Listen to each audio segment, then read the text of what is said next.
सुप्रभात बच्चों। आज हम वसंत भाग 3 के चैप्टर 8 को पढ़ेंगे और इस गीत का नाम है यह सबसे कठिन समय नहीं। और इसकी जो कवित्री हैं, रचनाकार हैं, वो जया जादवानी जी हैं। ये बहुत ही आशावादी दृष्टिकोण की कवित्री हैं और इन्होंने यह कहा है कि हमें हमेशा आशावादी बन के रहना चाहिए। यह मानना चाहिए कि जीवन में जो समय चल रहा है वह समय सबसे कठिन नहीं है, इससे भी कठिन हो सकता है। तो हम ये मान के चलें कि यह कठिन समय नहीं है, यह हमारे लिए, हम इससे जीत सकते हैं, लड़ सकते हैं, संघर्ष कर सकते हैं। तो उसके लिए उन्होंने कुछ उदाहरण हमारे सामने प्रस्तुत किए हैं। चलिए शुरू करते हैं, देखते हैं। नहीं, यह सबसे कठिन समय नहीं। अभी भी दबा है चिड़ियों की चोंच में तिनका और वह उड़ने की तैयारी में है। अभी भी झरती हुई पत्ती थामने को बैठा है हाथ एक। अभी भी भीड़ है स्टेशन पर, अभी भी एक रेलगाड़ी आती जाती है गंतव्य तक, जहाँ कोई कर रहा होगा प्रतीक्षा। अभी भी है कोई किसी को जल्दी आ जाओ कि अब सूरज डूबने का वक्त हो गया।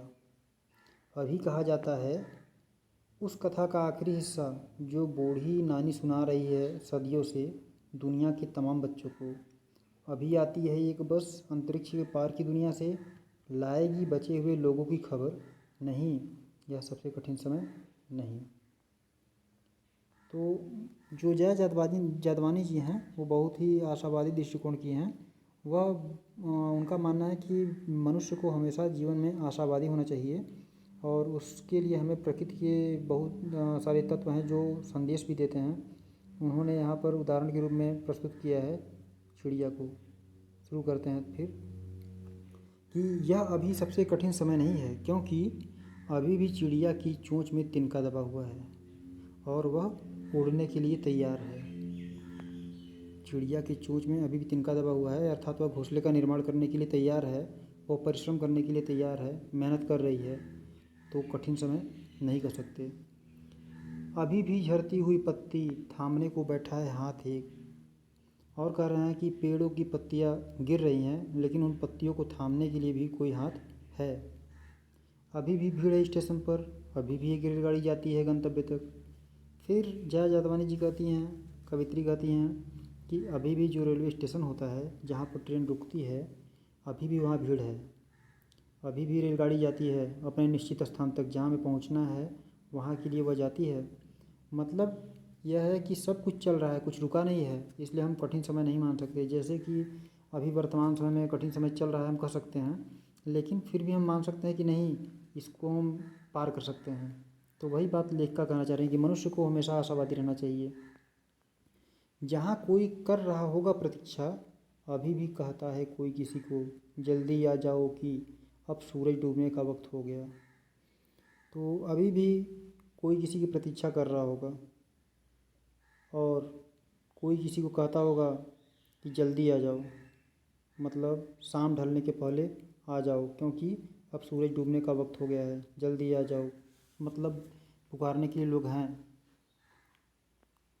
अभी कहा जाता है उस कथा का आखिरी हिस्सा जो बूढ़ी नानी सुना रही सदियों से दुनिया के तमाम बच्चों को। अभी आती है एक बस अंतरिक्ष के पार की दुनिया से, लाएगी बचे हुए लोगों की खबर। यह सबसे कठिन समय नहीं। तो अभी भी बच्चों को जो बूढ़ी दादी नानी होती हैं वो सदियों पुरानी जो कथाएं हैं उनको सुनाती जाती हैं, कहानियाँ किस्से सुनाती रहती हैं और उन कहानियों में अंतरिक्ष के पार की भी दुनिया होती है। उस कहानी के माध्यम से पता चलता है कि जो बस आएगी, जो अंतरिक्ष के पार से लोग आएंगे, वो हमें कुछ उस पार जो बचे हुए लोग हैं उनका भी खबर देगी। इसलिए हमें ये मान के चलना चाहिए कि यह सबसे कठिन समय नहीं है। मतलब हमारे पास अभी भी आशा है, कुछ रुका नहीं है, सब कुछ लगातार चल रहा है। जब चल रहा है तो फिर वह कठिन समय कैसे हो सकता है। इसलिए मनुष्य को निराश नहीं होना चाहिए, हमेशा आशावादी प्रवृत्ति का होना चाहिए, उससे हमेशा आशावान होना चाहिए। क्योंकि प्रकृति का जो संदेश है यही है, कुछ भी रुका नहीं है, सब कुछ चल रहा है। हम देख रहे हैं कि हवा भी चल रहा है और हमें प्रकृति हमेशा हवा भी दे रहा है, कुछ रुक नहीं रहा है, सूर्य भी अपने समय पर निश्चित समय से चल रहा है, सब कुछ चल रहा है। तो हम फिर कैसे कह दें कि नहीं यह जो समय है कठिन है, सब कुछ निश्चित चल रहा है। वहाँ लेखक ने सॉरी कवित्री ने यह भी दिखाया कि अभी रेलगाड़ी जो है वह भी चल रही है, चिड़िया जो है वह भी अपने घोंसले का निर्माण कर रही है, और दादी नानी के जो किस्से हैं वह भी चल रहे हैं, कुछ बदला नहीं है, सब कुछ चल रहा है। तो इसलिए हम इसको कठिन समय नहीं मान सकते।